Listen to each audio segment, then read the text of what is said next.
Hey, let's face it, not all financial moves are created equal. Some actions are going to skyrocket your net worth. Others are just kind of noise. But here's the problem. Too many people are obsessing over the wrong things, wasting time, and missing real opportunities. So in this episode, we're going to cut through the clutter, reveal the high-impact financial actions that actually move the needle, and those things that you guys can stop stressing about. So stay tuned.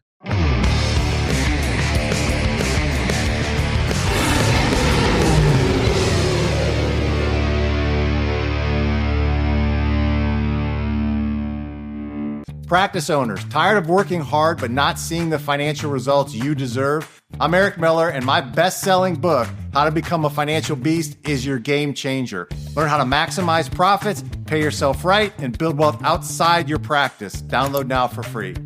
Welcome back to the Financial Beast Podcast. I'm your host, Eric Miller, co-owner and chief advisor of Econologics Financial Advisors. We are a financial planning company that is going to show you how to clean up, set up, and grow up your money. I think I like build up better. Yeah, I do too. You know, and we work only with healthcare practice owners. So if you're a healthcare practice owner and associates, you're in the right place. Thank you very much. You guys can always check us out at econologicsfinancialadvisors.com. We have an incredible set of webinars coming up in the next few weeks that you definitely don't want to miss. And we're going to be at several conferences coming up for veterinary and physical therapy. So if you guys are going to be there, make sure you come by our booth and say hello.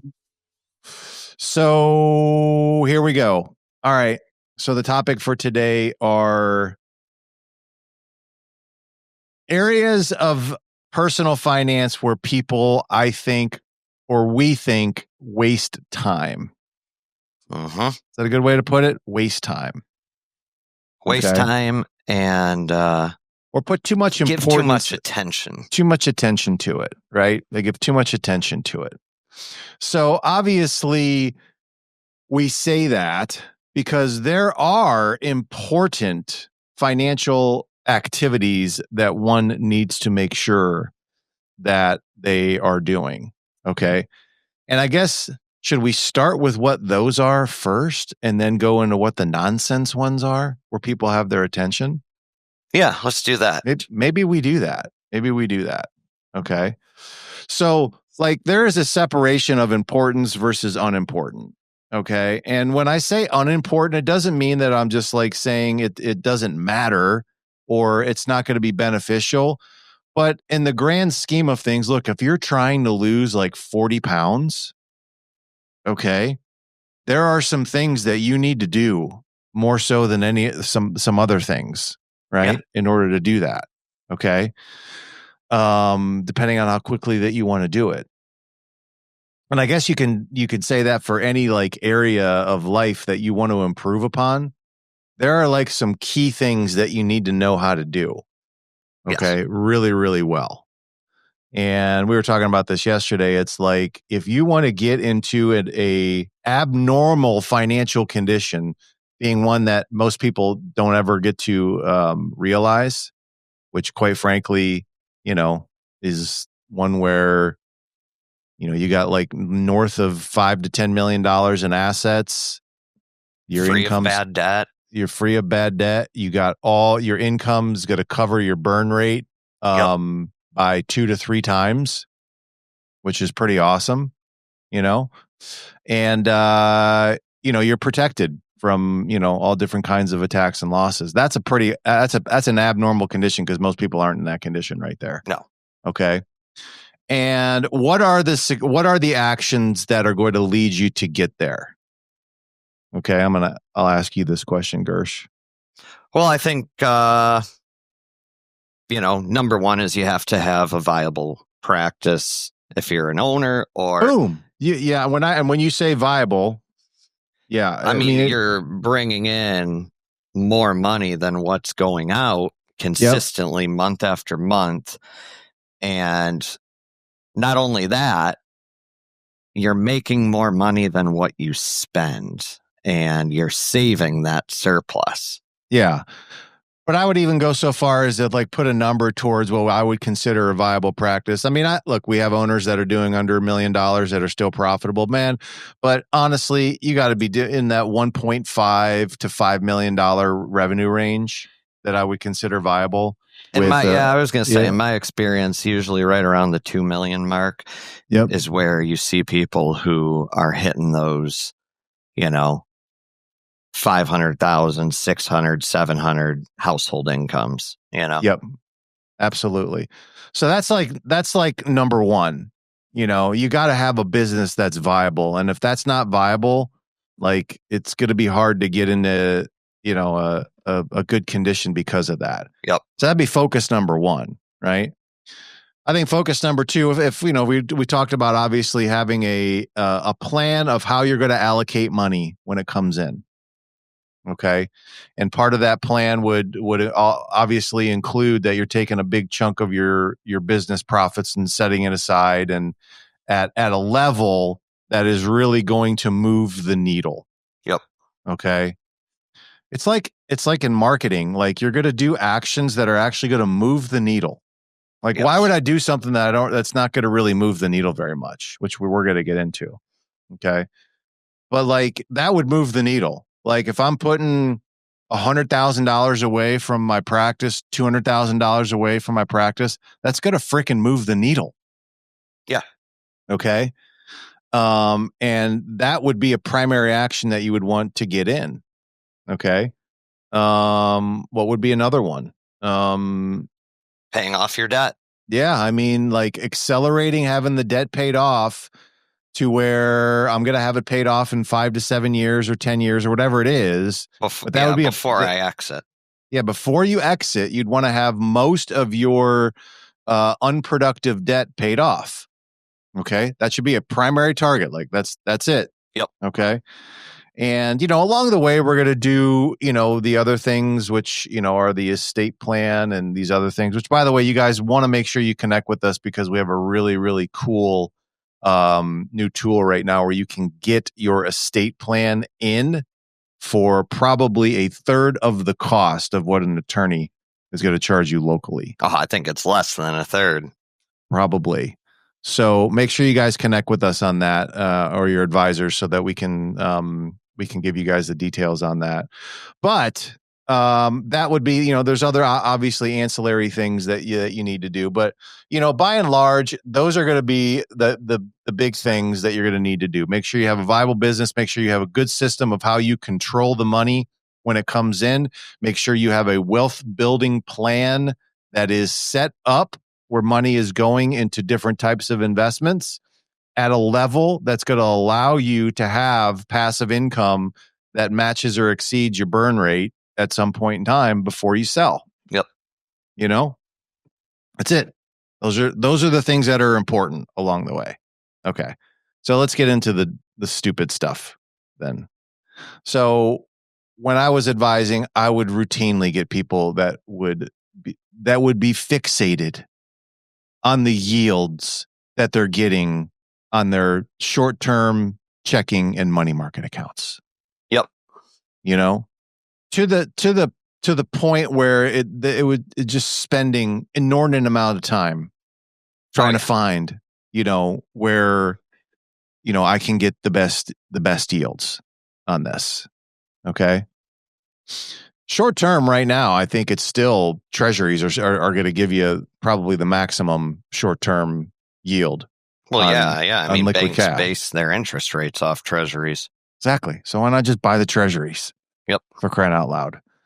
But that being said, I mean, I've had people that have had $10,000, $20,000 in an account fixated and like upset because we're not trying to find them a place where they can get 50 basis points more than what they're getting right now. Yeah. They went out and found one. Well, I found one that can get 50 basis points more than what your recommendation would be. Like, okay, let's do the math on that. Do the math on 50 basis points, which is 0.5% on a $10,000 account. How much is that, Gersch? Let's see here. $50 a year. $50 a year. Really? Okay. Really? Wow. Yeah, and I've gotten this discussion with people I many a times, the bank you recommended is paying 4% and I can get 4.25% over here. Here's the other thing about bank rates. Great. Go get it then. Yeah, but here's the other thing is every bank, every account, the rate, besides CDs, money market savings, they're all variable rates. So whoever's highest this week is probably not going to be highest 2 weeks from now. No, they change. Or 4 weeks from now. It's constantly, there's, and this is how I explain it to clients is, look, there's about 5-6 banks that are always in the upper echelon for interest paid, and they just kind of play musical chairs. Yeah. And jumping around is going to cost you more time and effort than it's worth. Yeah, exactly. How much are you going to jump from bank to bank to bank, spend time having to open up an account, fill out an application, just so you can get an extra 25 basis points out of this? Yep. It's a waste of time. Yep. Okay. So don't focus so much on that anyway. Like if you guys have short-term cash, great. Let's try to get competitive yields. But of course, we're going to try to get competitive yields. It's not like I want you to earn 1% when 4%'s out there, but let's not get too wrapped up in chasing this, because it's not going to have like I said, the things we talked about earlier have a far greater impact on your outcome. Okay. Than, other things are going to. So that to me is like, an area that I was just like, okay, let's not focus so much on that. What was the second one that I had? You remember? There's 4. Right? Second one. So we had interest rates, and then we had the backdoor Roth. Yes. Okay. Now let's talk about the backdoor Roth. So it's a way. So generally, and I'm rounding here, but generally when a married couple makes above, I don't know, it's like 220,000 nowadays, somewhere around there.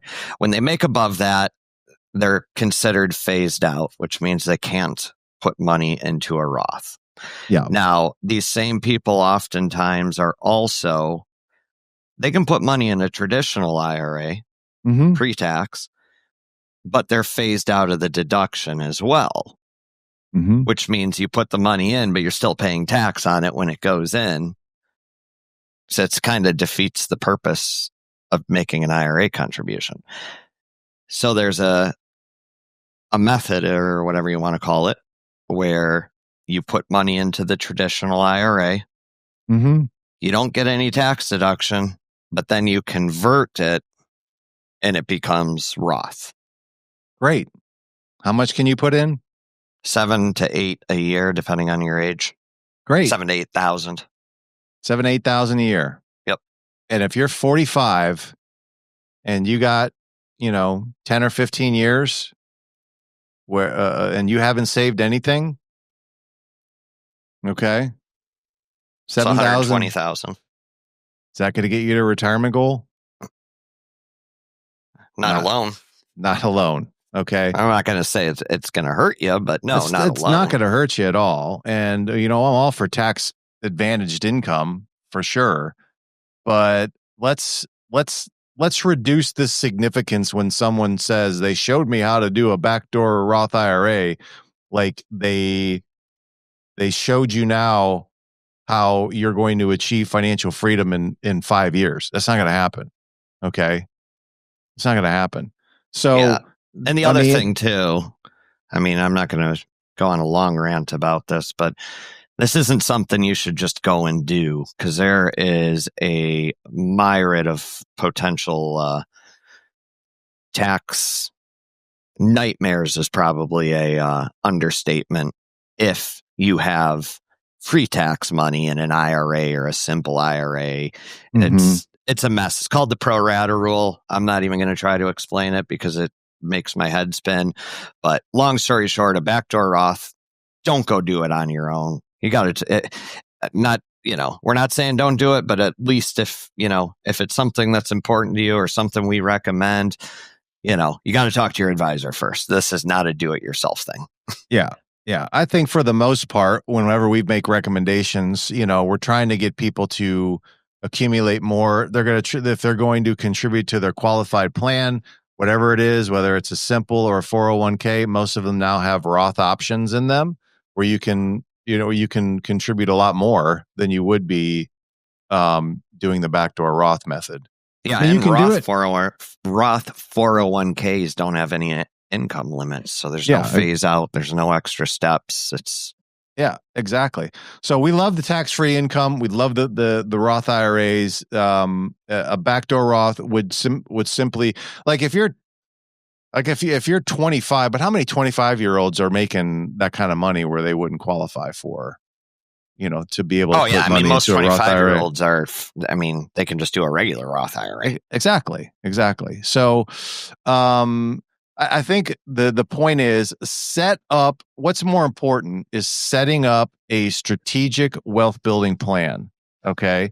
That shows you these are all the different income sources that you're building. These are the tax implications of these different types of accounts or investment options. Okay. And qualified plans or IRAs are going to be one component part of that. But man, if you want to get to a level of financial independence, like, there are about 6 things that are more important than something like that, than a backdoor Roth. Do you see what I mean?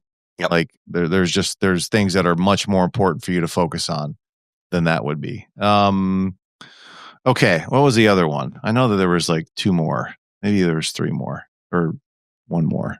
We should have wrote these down, man. I know we're not really good. We're not very good at stuff like this.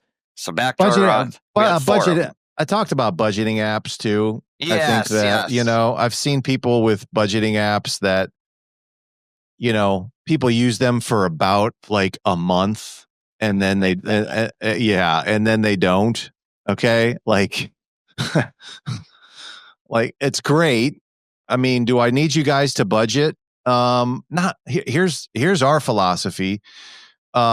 There's 3 buckets of where your money should be going. 1's your lifestyle. 2 is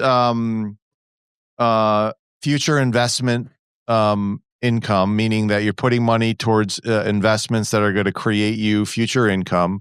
And then 3rd, it would be just like discretionary stuff that you want. That's it. Okay.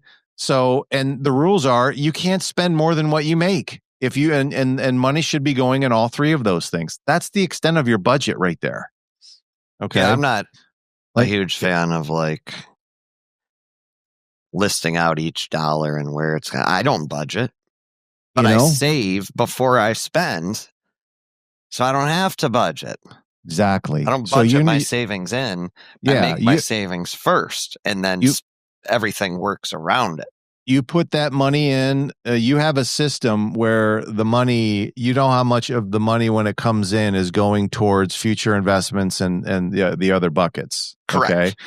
And inside of your lifestyle, because it may vary. There may be things that you want to do or you may spend money, but as long as I don't exceed that, where I start taking money from my investment portfolio to subsidize my lifestyle, there's a problem there, Yes. If you're doing that, but you're not doing that.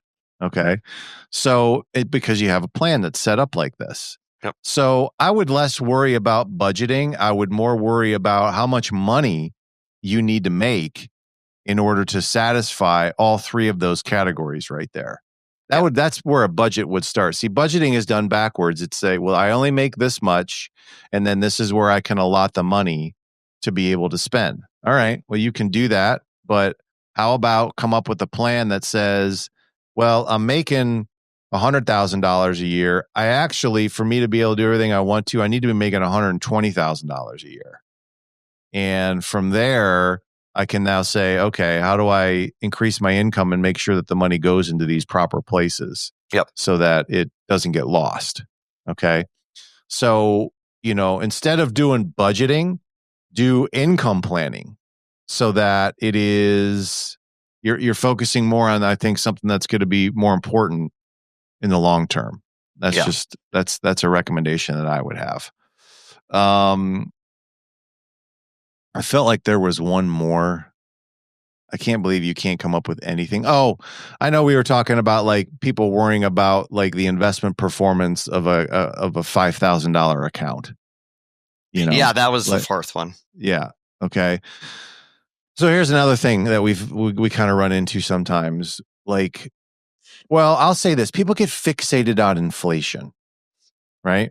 People get fixated on inflation, and the fixation comes in the form of every single account or investment that I have has to exceed the inflation rate.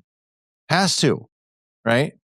And if it doesn't, then I got to move it to something that's going to the meter exceed the inflation rate. It's not true. It's not true.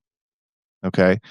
You're not every single one, everything that you own in your household is going to exceed the inflation rate. Okay. Yep. Money sitting in cash is not going to exceed the inflation That's rate. What I was going to say. Your emergency fund, or does that mean that you shouldn't have those? Does that mean might match it? Yeah. Does that mean that you shouldn't have any money in there just because of that? Okay. That doesn't make any sense to me. Yeah. The target again is the household and the totality of everything that you own. And obviously, if you own a business that's doing, a 15 to 20% profit margin and making a lot of money, then that's going to help you, fight whatever the lack of purchasing power. I can tell you right now, when you say lack of purchasing power, when you don't have any money, you have no purchasing power. Okay. It's a very true statement. Okay. So you guys forget like the rates of return. Why don't you just try having more income so that you can buy things? Okay. That's the best fight against inflation. So, let's kind of not get things so twisted on this. Not all of your investments are going to meet or exceed the inflation rate. I guess we'd like to, but we want the ones that you're contributing to, the ones that you have a lot of control over. Those are the ones that are going to help you meet or exceed the inflation rate so that you can, keep your lifestyle over the next 10, 15, 20, 30 years. Yeah. Okay. So I think that's of much higher importance. So don't get so fixated just on that part right there. I think it's very true. Yeah. I want to say there's one on taxes too that we could probably do. I think people get a little fixated on like every little thing they can do to minimize their taxes. That one I'm more okay with. Yeah, me too. Those do add up. And it's a dollar, a dollar saved in taxes is just as good as an extra dollar earned. Yeah. So I'm not going to bash, looking for tax benefits, because I think that's probably a good way to, get cheap money inside, or to get money in your household without having to do a lot of work. Unfortunately, you have to do a lot of work. I can give you one on taxes in a roundabout way. Which is people who cheap out on like bookkeeping or accounting. Yep. I've dealt with this numerous times where I try to go review financials with a client and everything's a mess, right? Bookkeeping's a mess. What's in this category? I don't know. Where does your advertising expense go? There's no advertising. Oh, it's under equipment. Like, that makes sense. But anyways, it's a waste because you end up, in the long term, you end up paying more because now you're eventually going to have to hire somebody to clean it up.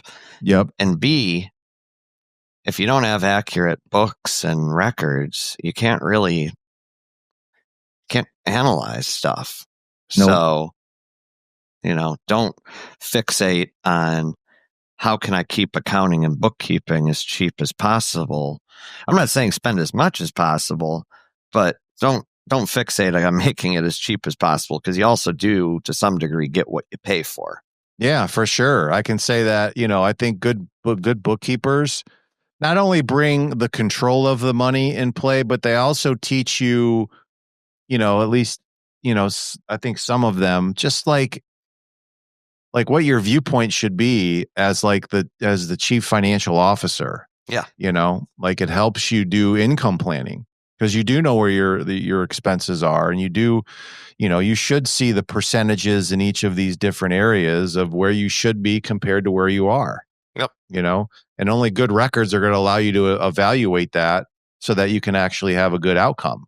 Yep. So if you can't, then that's going to be a problem, because that's a big part of being profitable, is that, you guys have expense buckets, staff and wages, cost of goods sold, other overhead things. And you need to know what your percentages should be on each of those. Yeah. And if you don't, then it's going to kill you at some point in time, which we've seen. Yep. So I call it the big three: wages, occupancy / rent, cost of goods sold. Yeah. Facility expenses and all those things. Yeah. It's definitely, especially in the veterinary world. I mean, you got any medical practice. I Any can look medical at those practice. 3 and I can tell, all the other stuff's a drop in the bucket. Yep. So it really is compared to that. Okay, good. Well, I think that's our vent session for today. Hopefully it helped. Again, focus on those things that are going to move the needle. Yep. Those are the things that are most important, and everything else is just noise. And we can fill in the blanks and do some, get into some detail along the way. But if you're not doing those first 3 actions that we talked about, creating a viable practice, setting aside a big portion of your business profits for yourself, investing prudently and getting out of debt, all those things, then, it's really not going to matter. So those are the things to focus on. All right. We'll see you guys on the next podcast.